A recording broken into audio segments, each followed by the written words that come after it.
जय हिंद। आप सभी का स्वागत है एफसीएस के एक नए सीरीज में। जैसे एफसीएस एक नया सीरीज लॉन्च किया है जिसमें हम लोग सिविल सर्विसेज की क्लासेस को देख रहे हैं और सिविल सर्विसेज की क्लासेस के माध्यम से आज के सेशन से हम लोग स्टार्ट कर रहे हैं आधुनिक भारत का इतिहास यानी कि मॉडर्न हिस्ट्री को आज के सेशन से हम लोग शुरू कर रहे हैं, स्टार्ट कर रहे हैं। इसमें हम लोग देखेंगे कि इतिहास को किस तरह से पढ़ेंगे, किस तरह से जानेंगे। जैसे आप सभी पहले से अपने माइंड में सेट कर लिए होंगे कि इतिहास जो ना उसको रटा जाता है, रटना नहीं है, हम लोग को उसको समझना है, क्या चीज़ें हैं, कैसे हैं, है ना। हर चीज़ को एक तरीके से हम लोग अगर समझेंगे ना तो इतिहास सबसे आसान तरीका लगेगा आपको, सबसे आसान सब्जेक्ट जो है ना यही लगेगा, है ना। तो हम लोग को सिर्फ पढ़ने का तरीका इसको चेंज करना है। तो हम लोग इतिहास को जानेंगे, समझेंगे, इसको देखेंगे, सीखेंगे, है ना। तो इसी को हम लोग आज के सेशन से हम लोग इतिहास को शुरू कर रहे हैं। जैसे इतिहास में सबसे ज़्यादा अहम भूमिका आप हम लोग समझते हैं आधुनिक भारत का इतिहास, है ना। सब सब्जेक्ट में जो है ना सबसे ज़्यादा मार्क्स इससे लगभग रहा जाता है, मतलब सभी एग्जाम में, है ना। तो ये लेवल होगी। आप सबों को मैं बता दूं ये क्लास के जो है ना किनको फायदा होगा। ये क्लास जो है ना आपके जो भी एग्जाम के इतिहास सब्जेक्ट अगर आपको पूछे जा रहे हैं सबके लिए इंपॉर्टेंट है। मैंने इस तरह से इसको बनाया है कि आप सबों के लिए यूजफुल होगा, चाहे कोई वनडे एग्जाम के लिए तैयारी कर रहे हैं या सिविल सर्विसेज की तैयारी कर रहे हैं, सबके लिए है। हालांकि ज़्यादा से ज़्यादा फोकस किया गया सिविल सर्विसेज की, है ना, उनके पैटर्न पर बनाया गया है। तो सबके लिए यूजफुल है, तो सभी देख सकते हैं। और इसको हम लोग आज के सेशन से स्टार्ट कर रहे हैं। जैसे कि हम लोग बताया भारत का इतिहास यानी कि आधुनिक भारत का इतिहास, उसमें से सबसे पहला चैप्टर हम लोग लिए हुए हैं भारत में यूरोपियनों का आगमन। भारत में यूरोपियनों का आगमन को हम लोग आज के सेशन से शुरू करेंगे। देखिए सबसे हम लोग शुरुआत शुरू से करेंगे, मतलब कि बेसिक से शुरू करेंगे। बेसिक से शुरू करने का मतलब क्या है, इसके नाम को भी समझेंगे, आखिर इस चैप्टर का नाम ये क्यों दिया, है ना। कि भारत में जो है ना अपना प्यारा देश भारत में यूरोपियनों का आगमन का मतलब क्या है ना। यूरोपियनों का आगमन का मतलब क्या है ये समझते हैं। पहले हम लोग को हर एक चीज में समझाऊंगा, बेसिक से लेके हाई लेवल तक, है ना। हम लोग एक कुछ भी नहीं छोड़ेंगे। तो देखिए होता क्या है, यूरोपियन क्या है, एक प्रकार का महाद्वीप, जैसे एशिया महाद्वीप है, उसके बाद दक्षिण अफ्रीका, उत्तरी अमेरिका, साउथ अफ्रीका, है ना, ये सब है ना। उसी प्रकार यूरोप के लोग हैं। यूरोप के लोग जो हैं वो भारत आए थे। जैसे हम लोग क्या कहते हैं, हम और आप क्या हैं, भारत के निवासी हैं, तो हम लोग को क्या कहते हैं, भारतीय, है ना। कोई बिहार के हैं तो उसको क्या बोलते हैं, बिहारी। मतलब उनके जो है ना नाम में थोड़ा सा बदलाव जो करते हैं, उनके हाव भाव से जानते हैं। भारत में जो रहने वाले हैं उसको भारतीय के नाम से जानते हैं, बिहार के लोग हैं जो बिहारी से नाम से जानते हैं। उसी तरह यूरोप के जो है निवासी थे, उन्होंने भारत आया था, इसलिए कहा जाता है यूरोपियनों का आगमन।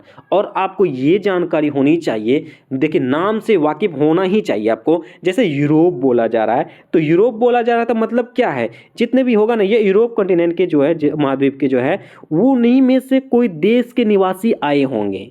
आपको अगर बोले कि जैसे इसमें से आपको कभी ना कभी पढ़े होंगे, पुर्तगाल हो गया, डच हो गया, अंग्रेज हो गया, है ना, डेनिश हो गया, ये सब जो देश निवासी आए थे वो आपको कहाँ मैप में मिलेगा, मैप में कहाँ मिलेगा, मैप में ढूंढोगे तो मैप में कहाँ ढूंढोगे।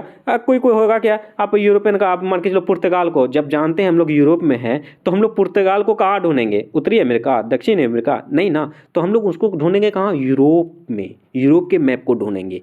देखिए ये छोटी छोटी चीज़ें हैं जो आपको मतलब दिमाग खोल देगा। मैंने देखा है, मैंने बहुतों को देखा है ऐसा। अगर पुर्तगाल को ढूंढने बोल रहे हैं, यार हम लोग चर्चा कर रहे हैं यूरोपियनों का आगमन, पुर्तगाल कहाँ होगा, यूरोप में होगा ना। वो ढूंढ रहा था दक्षिण अफ्रीका में, मैं क्या बोलूँ उसको, इसलिए मैं ये बताना उचित समझता हूँ, ठीक है। तो आप घबराइए नहीं, मैं बेसिक से आपको लेके चलूँगा। तो ये समझ चुके हैं, इसका नाम के बारे में समझ चुके हैं। और इसमें आपको अगला सवाल आपके मन में जरूर आता होगा कि सर ये यूरोपियन भारत आखिर क्यों आया था, है ना, क्यों आया, आखिर क्या जरूरत था आने का।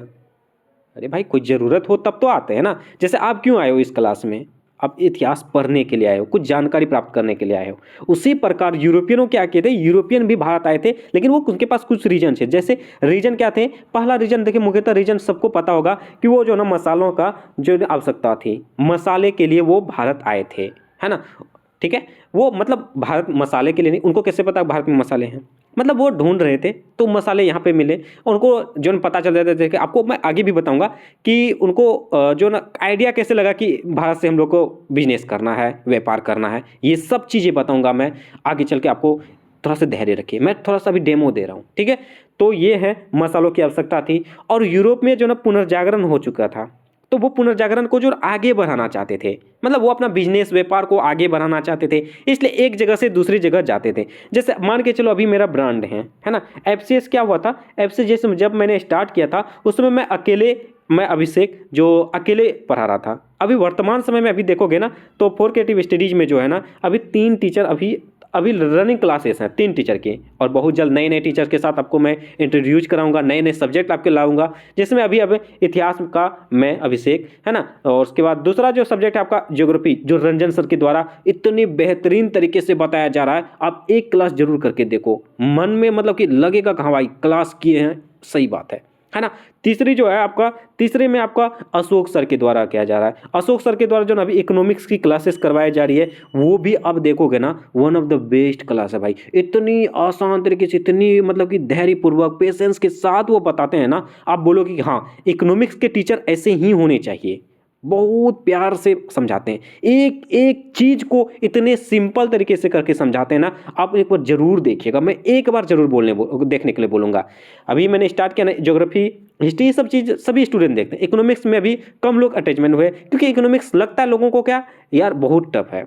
आपको डरना नहीं है भाई, एक बार क्लास करो तो सही, डरना नहीं, ठीक है। क्लास जरूर कीजिए, सबका चैनल लिंक जो है ना मतलब क्लास में जाइए, सॉरी चैनल में जाइए ना, सबका लिंक मिल जाएगा, सबकी क्लास अवेलेबल है, रेगुलर क्लास हो रही है। आप सभी हमारे साथ जुड़िए, मैं वादा करता हूँ आप सबों का जो ना इस चैनल के माध्यम से अच्छी तरीके से तैयारी करवाई जाएगी, बिल्कुल फ्री में करवाई जाएगी, लिख के ले लीजिए, ठीक है। तो आप सभी हमारे साथ जुड़े रहिए और अपने दोस्तों को भी बताइए। चलिए हम लोग अभी देखेंगे इसको क्या कहते हैं, भारत में यूरोपियनों का आगमन। जैसे मैंने बताया ये सब रीजन थे, वो इसलिए बाहर आना चाहते थे। जैसे आपको मैंने एग्जांपल क्या दिया था, शुरुआत में मैंने क्या किया था, एफसीएस में मैंने अकेला था, उसके बाद धीरे धीरे क्या कि अपना जो ना इसका प्रकोप, मतलब अपना नाम, अपना चैनल या आपको सुविधाएं के लिए और टीचर को लाया। यही मैं अगर ऑफलाइन क्लासेस स्टार्ट कर दूं, मान के चलो अभी मैं पटना में इसका क्लासेस स्टार्ट कर दूं, है ना। पटना में स्टार्ट करने के बाद मैं कुछ दिनों के बाद जैसे मेरे जो ब्रांचेस आगे मैं कोशिश करूंगा आगे लेके जाऊंगा, दिल्ली लेके चले जाऊं, है ना, उधर आपका जो है यूपी में लेके चले जाऊं, उसके बाद इधर असम से साइड लेके चले जाऊं, मतलब ये सब क्या हुआ, अपने अपनी संस्थाओं को प्रोग्रेस में लेके जाऊं, है ना। बहुत सारे आप देखे होंगे, है ना। तो वही प्रकार है, इसीलिए जो ना यूरोपियन क्या किए थे, अपने व्यापार को बढ़ाने के लिए भारत आए थे। और भारत कैसे आए इसके बारे में भी हम लोग बताएंगे। अभी मैंने बोला आपको धैर्य रखो बालक, है ना। तो ये बातें हैं, इसलिए वो आए थे। उसके बाद अगला आपको मन में आएगा कि आप जरूर पढ़े होंगे कि इसको पढ़ने से पहले आपको मैं बताता हूँ आगे की कहानी। देखिए इसको एक झलक पढ़ लीजिए, ताकि आपको आगे जो मैप के माध्यम में समझाऊंगा ना, उसको आप समझने में आपको आसानी होगी। देखिए यूरोपियन समुद्री मार्ग को ही क्यों चुना, ये इसके बारे में समझते हैं। आखिर हम लोग को पढ़ते हैं ना कि समुद्री मार्ग का चुना, लेकिन क्यों चुना इसके बारे में समझते हैं। देखिए 1453 में जब उस्तानिया सल्तनत ने जब तुर्की पर अपना आधिपत्य स्थापित कर लिया, तो उस स्थिति में यूरोप से एशिया जाने के वाले तमाम रास्ते बंद हो गए। इसलिए यूरोपियन समुद्री मार्ग के साथ भारत में प्रवेश किए। पुर्तगाल और स्पेन जैसी नई शक्तियां का उद्भव।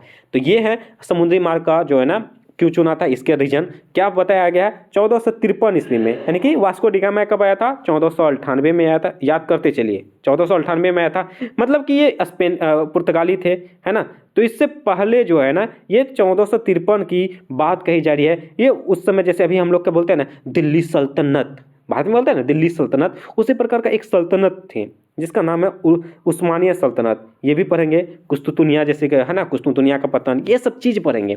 तो उस्मानिया सल्तनत के बारे में, तुर्की पर अपना आधिपत्य स्थापित कर लिया था। जैसे बोलते हैं ना अंग्रेजों ने क्या किया था, मुगल पर आधिपत्य कर लिया था, दिल्ली को हस्तक्षेप कर लिया था, हुगली पर अपना आक्रमण कर लिया था।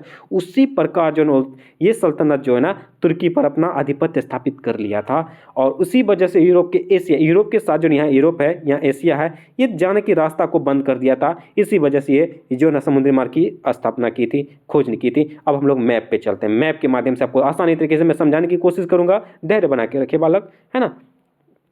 पानी पीते रहिए, घर पे बैठे रहिए, ठीक है, ठंडी है, कोई दिक्कत की बात नहीं है। तो सुनिए, देखिए सबसे पहली बात तो आपको ये बता दूं, ये वर्ल्ड का मैप है, घबराना नहीं है, ठीक है। मैं इसको जूम करके भी दिखाऊंगा, तो पहले थोड़ा सा वर्ल्ड मैप से मैं परिचय करवा दे रहा हूँ। जैसे ये देखो, आप मान के चलो ये जो है, इसको मैं कलर थोड़ा चेंज कर लूँ ताकि आप सभी को दिखने में दिक्कत ना हो। ये मान के चलो थोड़ा सा ज़्यादा हो गया। आप सभी जो ना मैप को मतलब कि एक आइडिया के तौर पर मैं समझा रहा हूँ, इस पर जो ये मत करना कि यही होगा यहाँ नहीं होगा, ऐसा नहीं करना है। ये आप मान के चलो क्या है, मान को यूरोप है, ठीक है, ये है अपना एशिया, ये सब एशिया, यहाँ तक ये सब एशिया है। आप सभी को पता होगा कि रूस का आधा भाग यूरोप में है, आधा भाग एशिया में, ठीक है, इतना घबराने की कोई जरूरत नहीं। ये सब आपको जो ना क्या क्या मैप है कहाँ का, ये सब चीज़ें आपको रंजन सर बहुत अच्छे से पढ़ाएंगे भाई, बहुत अच्छे से पढ़ाएंगे, जरूर उसको फॉलो कीजिए। देखिए मैंने इसलिए दोनों सब्जेक्ट लिया है, ज्योग्राफी और इतिहास। इतिहास के साथ मैं मैप के माध्यम से बताऊंगा और आपको पता चलेगा कि कहाँ पे ठंडी ज़्यादा है, कहाँ पे गर्मी ज़्यादा है, भूमध्य रेखा से कितनी दूर है, कर्क रेखा से कौन कितने दूर है। इसके माध्यम से आपको पता चलेगा कि किसके पास किस चीज़ की ज़रूरत है और वो क्यों इतिहास में ऐसे युद्ध किए थे। आप ज्योग्राफी और इतिहास को रिलेट करके पढ़ो। अभी जो मैं इतिहास पढ़ा रहा हूँ और रंजन से जो ज्योग्राफी पढ़ा रहे हैं, इन दोनों को एक साथ देखते चलिए। अब रेगुलर क्लास होने वाली है ना, तो आप जरूर देखिएगा, तो आपको समझने में बेहतर तरीके से आएगी, तो ये आपको आसान बनाएगा, ठीक है, सब्जेक्ट को पढ़ने में। तो जैसे मैं अभी ये इतिहास में अब मैप पढ़ा रहा हूँ मैं, तो ज्योग्राफी में भी मैप होता है। तो ज्योग्राफी में होगा क्या, जैसे मैंने बताया यहाँ पे किस क्षेत्र में गर्मी ज़्यादा होगा और गर्मी में क्या वहाँ ज़रूरत है, क्या चीज़ें वहाँ होनी चाहिए और वो कहाँ से लाएं, है ना, तो किसके बीच युद्ध हुआ। तो ये दोनों को रिलेट करके आप बेहतर तरीके से आंसर राइटिंग कर सकते हैं, तो वो जरूर कीजिएगा। तो यहाँ तक कि आप समझ चुके हैं, ये यूरोप है, ये एशिया है। तो यूरोप के वासी जो है ना, यूरोप में जैसे मान के चलो एशिया में ही, एशिया में क्या मान के, अब छोड़ो यूरोप का छोड़ो, एशिया ही है। एशिया में क्या मतलब, ये एशिया में चाइना भी है, इंडिया भी है, पाकिस्तान भी है, बांग्लादेश भी है, सब में है ना, एशिया के अंतर्गत आते हैं। क्या ये सभी जो है आपस में दोस्ती हैं, क्या सब आपस में दोस्त ही हैं? ऐसा नहीं है ना, दोस्त नहीं है भाई। जैसे इंडिया और पाकिस्तान को कगिस्तान कहते हैं ना रंजन सर, हाँ, तो इन दोनों के बीच लगातार मतलब कि ये उड़ते रहता है, फिजूल का उड़ना, है ना, तो यही बातें हैं। तो उसी तरह जैसे एशिया में भी नहीं है, तो उसी प्रकार यूरोप में भी वैसी तरह से नहीं है। आपको मैंने क्या बताया था, वो उस्मानिया सल्तनत जो है ना, तुर्की पर आधिपत्य स्थापित कर लिया था। आपको तुर्की में दिखाता हूँ, पहले इसको जो है ना जूम आदि कर लेता हूँ, है ना, देखोगे आप यहाँ पे, है ना, बहुत अच्छे से दिख रहा है तुर्की, है ना, टर्की का क्या हुआ था, उस्मानिया सल्तनत जो है ना, उन्होंने यहाँ पर आधिपत्य स्थापित कर लिया था। ये यूरोप के वासी हैं, है ना, यूरोप के वासी हैं। तो जो उल्तनत सल्तनत जो है ना, ये उस्मानिया सल्तनत जो है, ये तुर्की पर अपना आधिपत्य स्थापित कर लिया था। आधिपत्य स्थापित करने के बाद जो है ना, ये रास्ता, जैसे कि सब पहले जो है ना इटली के लोग ऐसे जाते थे भारत, ठीक है, इस तरह से भारत जाते थे। लेकिन ये क्या हुआ था, बीच में ही जो है ना, ये सल्तनत क्या कहता है, इस तुर्की पर अपना आधिपत्य स्थापित कर लिया। आधिपत्य मतलब कि इस पे जो हस्तक्षेप कर दिया था, इस पे जैसे हमला कर दिया था, अंग्रेज अपना भारत पे क्या था ना, उसी प्रकार ये अब यहाँ से किसी को मैं जाने ही नहीं दूंगा भाई, जा अब तू किधर जाएगा। मतलब कि एशिया के साथ जो नाता था ना, आने जाने का जो मार्ग था, वो इसने बंद कर दिया। तो बंद कर दिया, तो अब ये भाई कैसे जाएगा, तो ये यूरोप वासियों ने कैसे जाएगा, इसी प्रकार ये जो है ना, ये इस तरह से ये तो बंद हो गया। तो भाई अब इधर से जा नहीं सकता, अब इधर से भी जा नहीं सकता। तो उन्होंने क्या किया, इधर से जाता तो इसके लिए कॉस्टली होता और कहाँ जाता भटकता पता नहीं। जैसे कोलंबस भारत की खोज करने निकला था, लेकिन खोज लिया था अमेरिका की खोज, है ना, तो वही प्रकार यहाँ भी होता। तो उन्होंने क्या किया, तो ये जो है यूरोप वासियों ने, जैसे ये सब समुद्र है ना, ये सब समुद्र आप नीले कलर के देख रहे होंगे ना, ये सब समुद्र है भाई। तो इन्होंने यहाँ से निकला ऐसे करके तब भारत पहुँचा था। ये इसलिए इन्होंने समुद्री मार्ग की खोज की, ठीक है, यहाँ तक समझ चुके होंगे कि समुद्री की मार्ग क्यों खोज की, है ना। तो अब हम लोग आगे बढ़ेंगे, वास्को डी गामा सब के बारे में चर्चा करेंगे। अब आपको समझ आएगा कि हाँ, इतिहास तो अब बता रहे हैं, तब से आप लोग इतना नहीं पढ़े होंगे, पता है मुझे। सब जो भी टीचर आएंगे बस वास्को डी गामा शुरू कर देंगे। नहीं भाई, यहाँ से पढ़ोगे ना तब तो समझ आएगा भाई। आपको समझ ही नहीं आएगा कि मार्ग क्यों खोज किया, किसने यहाँ पे बंद किया था। तो सब कुछ मैंने बता दिया, यहाँ तक क्लियर है कि मार्ग क्यों खोज किया और क्यों भारत आया था, ये यहाँ तक कंप्लीट हो गया।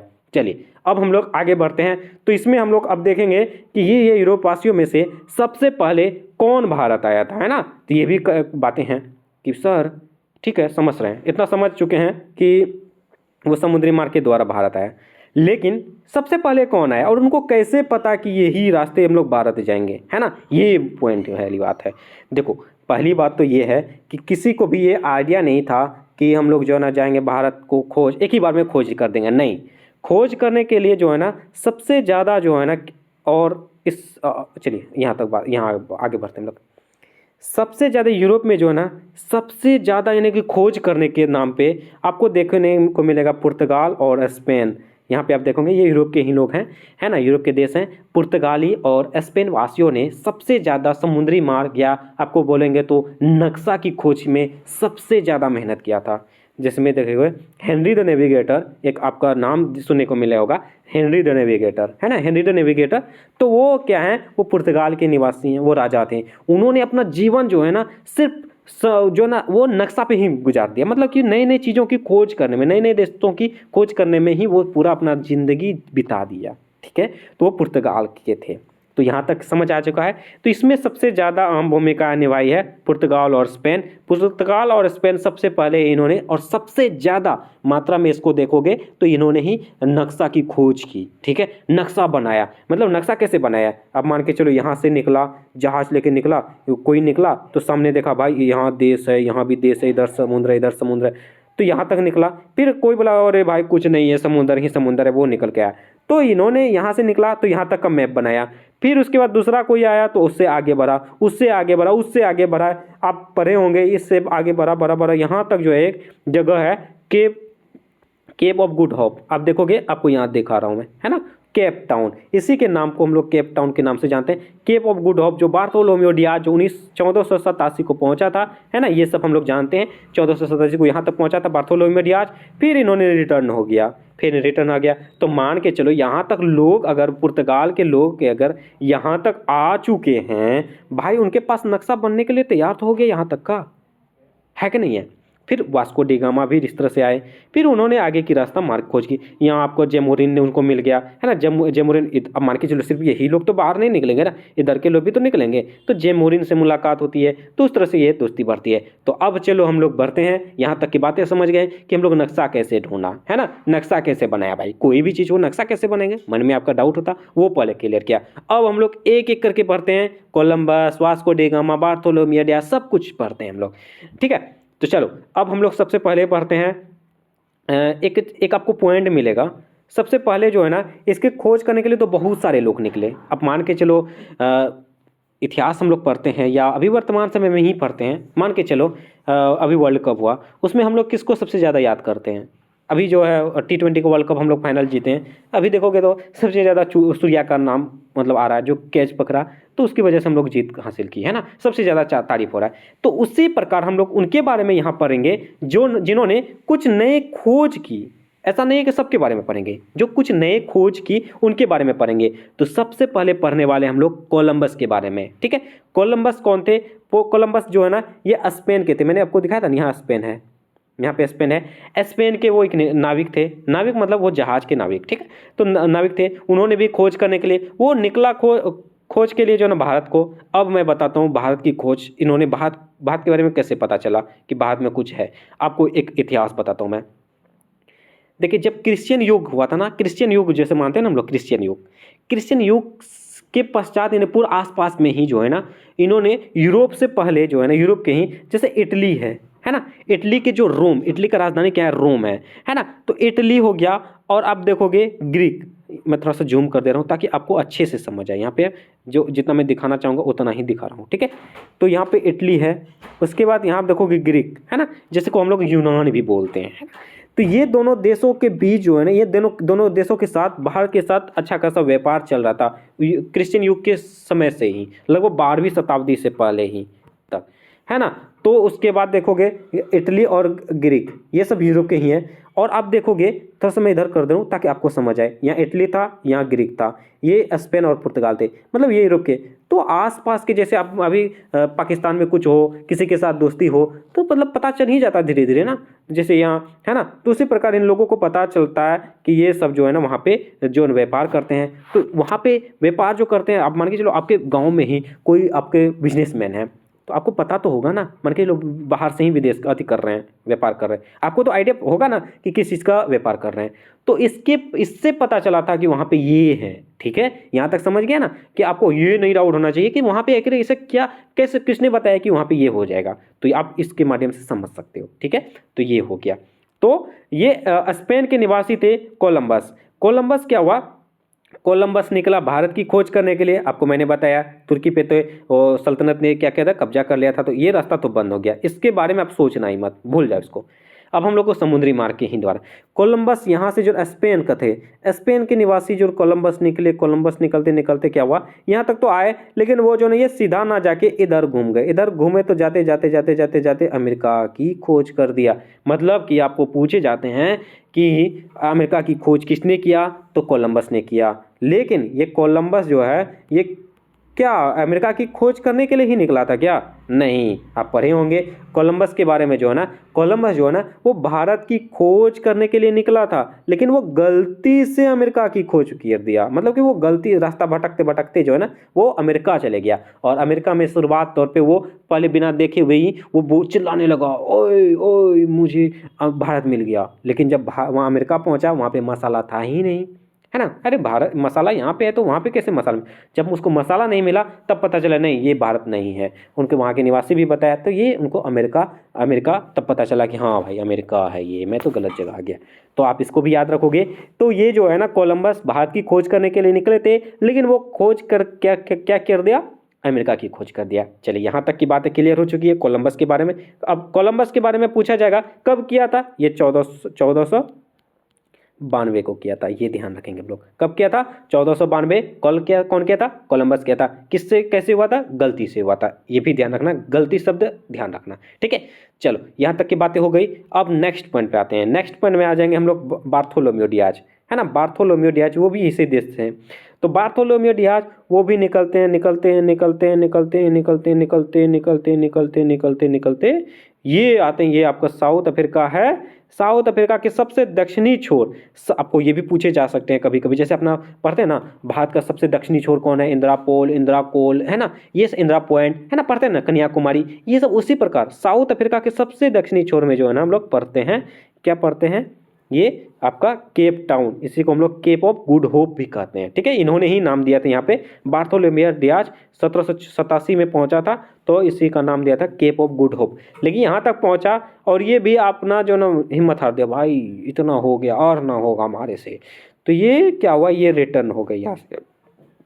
तो आप ये ध्यान रखेंगे कि बार्थोलोमेव डियाज जो है ना यहीं तक सीमित रह गए, यहीं तक सीमित रह गए। मतलब हम लोग को फिर इसको जो है यहाँ से लेके यहाँ तक की यात्रा करना था, लेकिन नहीं कर पाए, तो ये रिटर्न आ चुके थे, तो हम लोग इसको हटा ही दो। चलो ये ध्यान रखिएगा कि बार्थोलोमेव डियाज जो है केप ऑफ गुड होप कब पहुंचा था? 1487 को। तो ये रिटर्न हो गया यहाँ से, ठीक है। तो ये ध्यान रखेंगे हम लोग। तो यहाँ तक की बातें हो गई। अब आता है हम लोग के लिए अपना प्यारा सा वास्को डी गामा, है ना। बुढ़ऊ जी आ जाते हैं, वास्को डी गामा, है ना। वास्को डी गामा जो वो पुर्तगाल के थे, आपको मैं पुर्तगाल दिखा दे रहा हूँ, यहाँ पे है ना पुर्तगाल, वो पुर्तगाली थे। तो पुर्तगाल से निकलते हैं नाविक, है ना, हेनरी द नेविगेटर इनको भेजते हैं। तो आप देखोगे हेनरी द नेविगेटर इनको भेजा तो वो धीरे धीरे ये भी नाविक थे, ये भी यहाँ तक तो पहुँचे। ये जो केप ऑफ गुड होप जो है ना ये 1497 को पहुंचा था। ये भी ध्यान रखना भाई कि वास्को डी गामा जो है केप ऑफ गुड होप कब पहुंचा था? तो 1497 को पहुंचा था, ठीक है। यहाँ तक वो 1497 तक पहुंचा। उसके बाद वो धीरे धीरे करते खोजते यहाँ पे जो है ना उनको जो एक मछुआरा समुद्री जो है ना एक नाविक, उनको जो भारत के थे उनसे मुलाकात हुई। उनका नाम था जमोरीन, ठीक है, उनका नाम था जमोरीन, ठीक है। ये ध्यान रखना, काफ़ी इंपॉर्टेंट है, VVI क्वेश्चन BPSC में कई बार पूछे जा चुके हैं, है ना। तो जमोरीन से मुलाकात होती है और जमोरीन ने ही जो है ना, एक मिनट सॉरी, यहाँ जो ना वो अब्दुल मजीद से मुलाकात हुई थी, है ना। अब्दुल मजीद से मुलाकात हुई तो उन्होंने ही भारत तक पहुँचाया था। वो तो जमोरीन जो थे ना वो कालीकट के राजा थे, तो उन्होंने स्वागत किया था। सॉरी मुझे से नाम उल्टा हो गया, ठीक है। तो इतना तो हो जाता है, ठीक है। अब्दुल मजीद जो है ना उनसे मुलाकात हुई थी, उस समुद्री थे, मछुआरा थे, उन्होंने इसकी सहायता किया था, ठीक है। तो मैं गलती हो गया, ठीक है। चलो चलिए आगे बढ़ते हैं, सॉरी। हाँ तो ये हो गया। तो वास्को डी गामा यहाँ से पहुँचते हैं यहाँ तक, उसके बाद वो चलते हैं भारत पहुंचते हैं। कब पहुंचते हैं? भारत जो है ना वो कब पहुंचते हैं, ये आपको डेट आपको कहीं कहीं अलग देखने को मिल सकता है, लेकिन हम लोग को ये जो ना एग्जाम में ये देखना है 17 मई 1498, ठीक है। 17 मई 1498 को वास्को डी गामा जो है ना भारत पहुंचते हैं। इस तरह से वास्को डी गामा हम लोग भारत की जो ना खोजकर्ता मानते हैं, ठीक है। तो आगे हम लोग जो ये कन्फ्यूजन हुआ था उसको भी हम लोग नाम के बारे में आगे चर्चा करेंगे। तो यहाँ तक आपको क्लियर हो चुका होगा कि वो समुद्री मार्ग के द्वारा कैसे भारत की खोज किया था, ठीक है। तो अब हम लोग आगे चलते हैं। यहाँ तक की बातें जो हो गई है, ये हो गई है हम लोग का बातें। उसके बाद हम लोग आगे एक एक करके इसके बारे में डिटेल से चर्चा करेंगे, है ना। तो आप देखोगे इसको आगे, इससे आगे पहले इसको पढ़ लेते हैं हम लोग, है ना। जैसे ये तो पढ़ चुके हैं कि मसाला की आवश्यकता थी, ठीक है। बार्थोलोमेव डियाज, है ना। बार्थोलोमेव डियाज जिसके बारे में बताया, वो पहला यूरोपियन था जो अफ्रीका के दक्षिणी तट केप ऑफ गुड होप यानी कि 1487 होगा, है ना, 1487 को पहुंचा था। तो ये ध्यान रखेंगे, इसके बारे में मैंने बताया, क्लियर किया, समझाया कैसे हुआ था। उसके बाद कोलंबस उसके बारे में पहले में 1492 में भारत की खोज करने के लिए निकला था, लेकिन वह कैरेबियन द्वीप जो अमेरिका पर पहुंच गया था, है। अमेरिका में एक द्वीप है कैरेबियन द्वीप, है ना। मैप में आप देखोगे तो दिखा देंगे, है ना। और उससे आप ये सब चीज़ ज्योग्राफी में भी बहुत अच्छे से समझ में आएगा आपको, रंजन सर के द्वारा जरूर उसको फॉलो कीजिए। कैरेबियन द्वीप पहुंचा था उस वक्त, उन्होंने भारत की खोज करने के लिए निकला था, जो भारत की बजाय अमेरिका की, या बजाय होगा, बाजार हो गया, टाइपिंग मिस्टेक, ठीक है। तो इसको ध्यान रखिएगा। तो फिर इस प्रकार वास्को डी गामा उन्होंने यूरोप से लेकर भारत तक का पूरी तरह से नया समुद्री मार्ग ढूंढ निकाला और सबसे पहले भारत तक पहुंचने वाले यूरोपियन वास्को डी गामा बने। 17 मई 1498 को भारत पहुंचा था, ठीक है। उसके बाद आपको ये भी बताया था मैंने, केप ऑफ गुड होप कब पहुंचा था, 1497 को पहुंचा था, है ना। तो यही बातें हैं इस पे। देखो अब हम लोग ये समझते हैं, जैसे आपको मैंने बताया था कौन कौन थे वे। भारत में सबसे पहले कालीकट नामक स्थान पर पहुंचता है। भारत में जो प्रवेश किया था, इस तरह से आप देखोगे तो कालीकट नामक स्थान पे वो पहुंचा था। और कालीकट के जो एक शासक थे जमुरीन, ठीक है, जैसे आपको मैंने शुरुआत में बताया था, जो थोड़ा सा मैंने नाम उल्टा बोल दिया था, है ना। जमुरीन जो है वो जो कालीकट के शासक हुआ करते थे, उन्होंने जो है वास्को डी गामा का शानदार स्वागत किया था, है ना।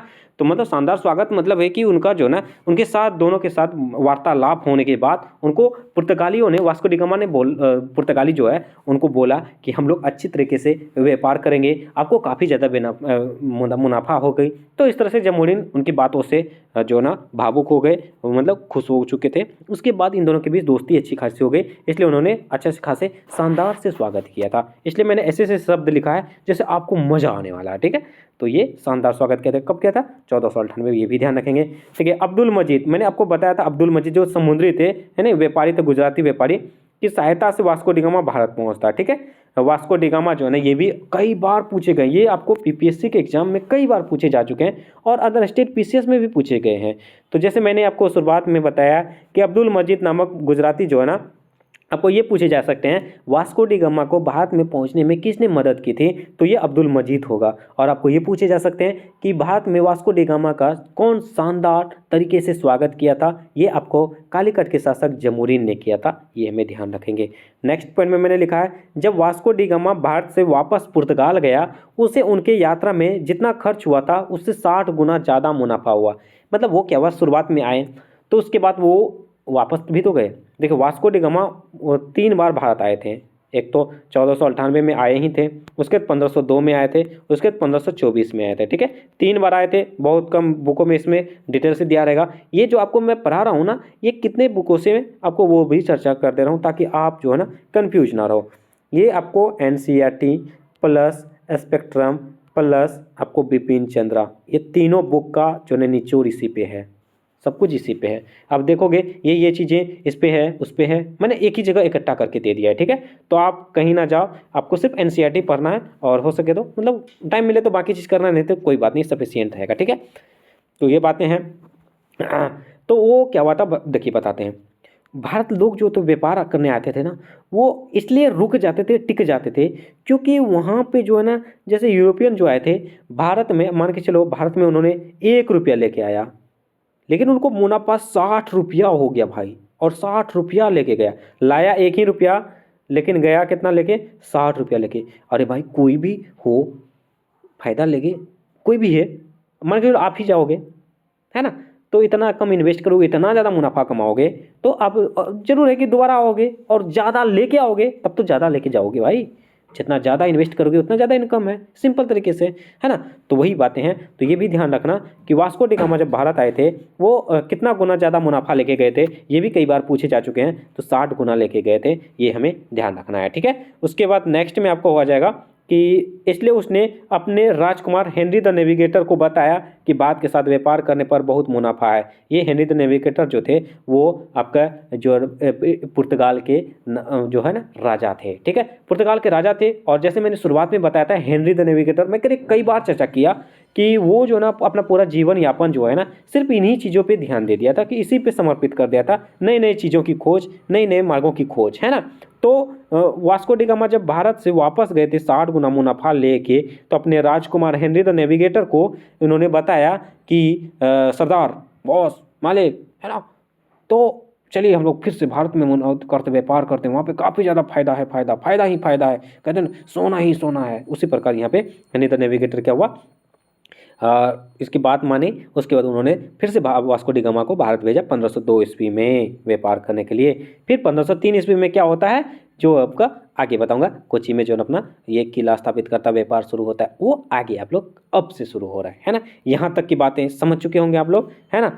तो तीसरा में हम लोग अब देखेंगे ये यहाँ तक की बातें हो गई, कैसे कैसे खोज किया, है ना। तो इस तरह से हम लोग भारत की खोज किए। अब हम लोग देखेंगे कि भारत जो है, भारत सिर्फ पुर्तगाल के लोग ही आए थे क्या? नहीं, ऐसा नहीं है, सिर्फ पुर्तगाल ही नहीं थे, वहाँ के और भी देश के थे, तो वो आप समझते हैं। देखें हम लोग जो है ना इन चीज़ों से पहले आप देखोगे तो ये स्पेक्ट्रम का पॉइंट है।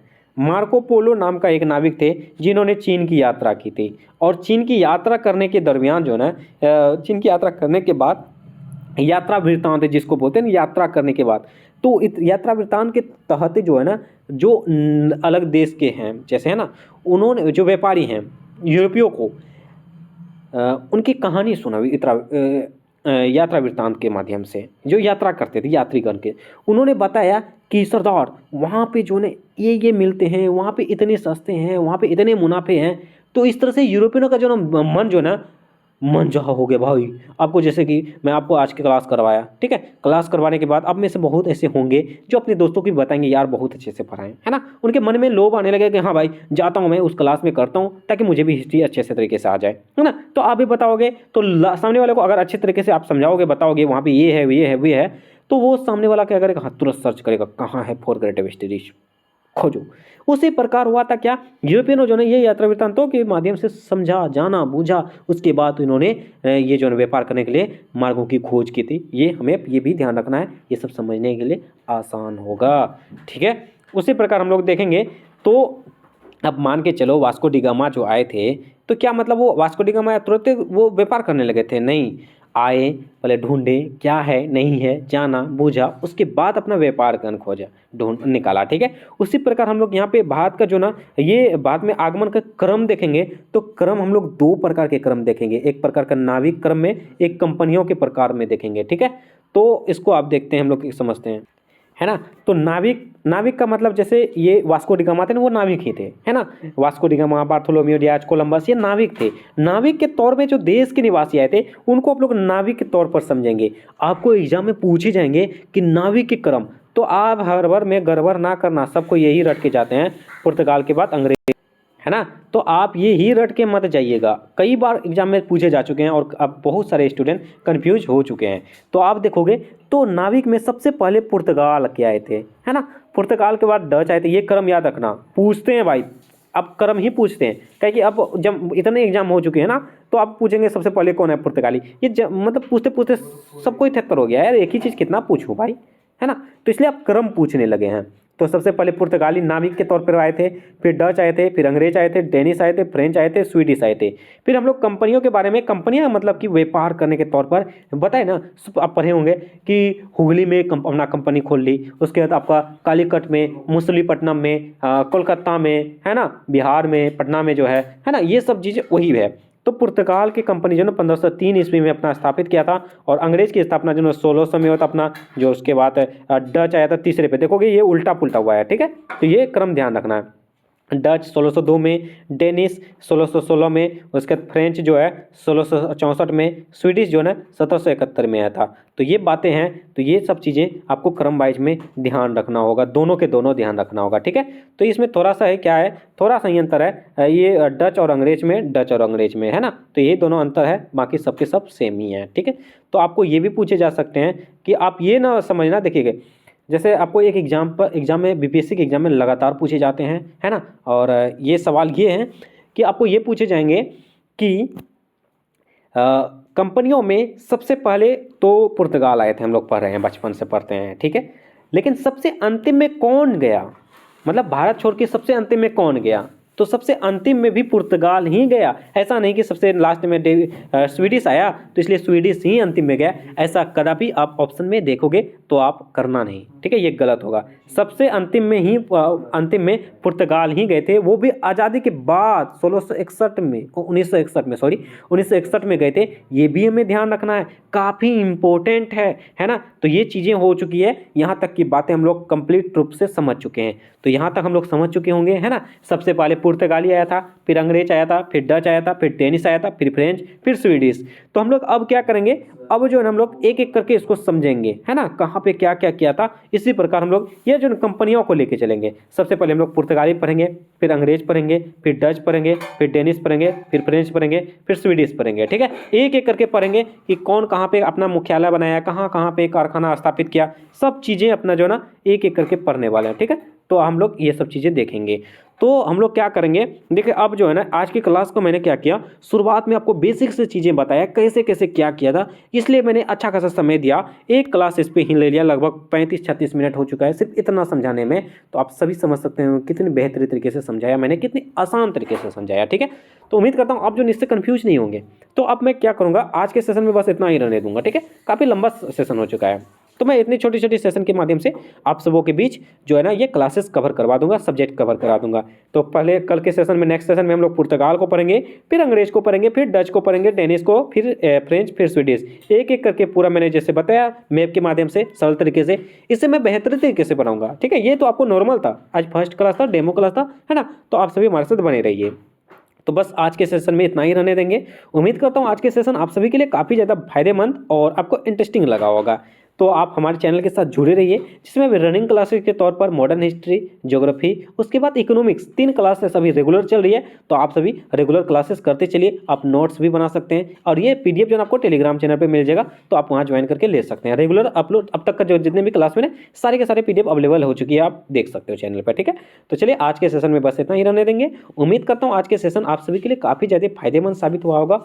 और एक नम्र निवेदन है आप सभी से, जो भी चैनल में पहली बार आए हैं और चैनल को सब्सक्राइब नहीं किए, तो प्लीज़ चैनल को सब्सक्राइब जरूर कर लीजिएगा और बेल आइकन को जरूर हिट कीजिएगा, और अपने दोस्तों को भी ज़्यादा से ज़्यादा शेयर कीजिएगा, ताकि उनको भी पता चले और हमें भी मोटिवेशन मिले। तो चलिए मिलेंगे हम लोग नेक्स्ट सेशन में, तब तक के लिए थैंक यू, जय हिंद।